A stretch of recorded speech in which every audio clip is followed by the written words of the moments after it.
Hello, मी अर्चना. गोष्टी वेल्हाळ अर्चना. आजची जी कथा आहे ना, ती एका कुटुंबाची आहे बरं का. त्या कुटुंबामध्ये एक आजोबा, त्यांचा मुलगा, सून आणि एक 3-4 वर्षाचा छोटा नातू असे सगळे आनंदाने एकत्र राहत होते. आजोबांचं वय होत चाललेलं होतं आणि त्यामुळे ते हळूहळू वेगवेगळ्या समस्यांनी ग्रस्त व्हायला लागलेले होते. कधी हाताचा कंप होणं, पाय थरथरणं, तोल जाणं असं थोडं थोडं त्यांच्या बाबतीत व्हायला लागलेलं होतं. त्या कुटुंबाचा एक नियम होता की रात्री जेवताना सगळेजण एका टेबलावरती एकत्र बसून जेवण करायचे. आता व्हायला काय लागलं की आजोबांच्या या अशा वर्तनामुळे बरेचदा त्यांच्या हातातून काहीतरी सांडलवण व्हायची. कधी ग्लास सांडायचा, कधी वाटी पालथी व्हायची, कधी कधी जेवताना त्यांच्या अंगावरती ते अन्न सांडायचं, कधी कधी त्यांच्या जेवताना त्या नसलेल्या दातांचा एक विशिष्ट आवाज येतो बघा, तसा आवाज व्हायचा. असं सगळं थोडंसं ना ते इतरांना इरिटेट होईल असं व्हायला लागलेलं होतं. हे सगळं चालू असताना हळूहळू त्या कुटुंबातले जे आई बाबा होते त्यांना पण ते फार इरिटेट व्हायला लागलं की काय हे सांडलवंड होतीये, हे पुसावं लागतंय, हे सगळं सांडतंय, त्यांचं अंग खराब होतंय, आपल्या जेवणामध्ये पण आपलं नीट लक्ष लागत नाहीये. मग त्यांनी आता याच्यावर काय आपण तोडगा काढायचा, तर एक ठरवलं आणि त्या जेवणाच्या टेबलाच्या पलीकडे एका कोपऱ्यामध्ये आजोबांसाठी जेवणाची स्वतंत्र व्यवस्था केली.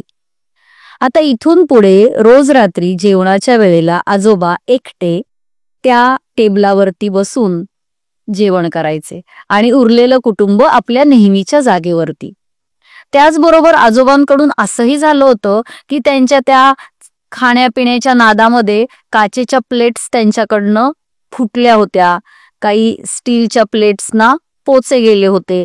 त्यामुळे कुटुंबांनी ठरवलं की त्यांच्यासाठी एक लाकडी बाऊल तयार करायचा. मग त्यांनी तो एक लाकडी बाऊल आणला आणि आजोबांना ते त्या लाकडी थाळीमधूनच जेवण वाढायला लागले. रोज रात्री जेव्हा त्या स्वयंपाकघरातल्या कोपऱ्यातल्या टेबलावरती एकटे बसून आपल्या त्या लाकडी थाळीमधून आजोबा जेवण करायचे, तेव्हा त्यांचे गाल अश्रूंनी भरून जायचे. हे सगळं त्या घरातला तो छोटा मुलगा बघत होता. तो खूप इनोसंट होता, छोटा होता, 3-4 वर्षाचा. असंच चालू राहिलं आणि एक दिवशी संध्याकाळी जेव्हा आई बाबा त्यांच्या कामावरून घरी परत आले तेव्हा त्यांनी बघितलं की घरभर मुलानं भरपूर पसारा केलेला आहे आणि काहीतरी सामान काढून तो काहीतरी बनवण्याच्या मागे आहे. त्यांना मुलाचं खरं तर कौतुक वाटलं आणि ते जवळ आले बाबा आणि त्यांनी मुलाला विचारलं, बाळा तू काय करतोयस? त्यांनी अगदी निरागसपणे उत्तर दिलं, मी ना हे जे वेगवेगळे लाकडाचे तुकडे आहेत ना त्याचा ठोकून ठाकून असा काही आकार करतोय की यातनं तुमच्या दोघांसाठी थाळ्या तयार होतील. मी मोठा होईपर्यंत या छान थाळ्या तयार होतील आणि मग मी त्या थाळ्यांमधून तुम्हाला जेवायला वाढेल. हे ऐकल्यानंतर आई बाबा चपापले.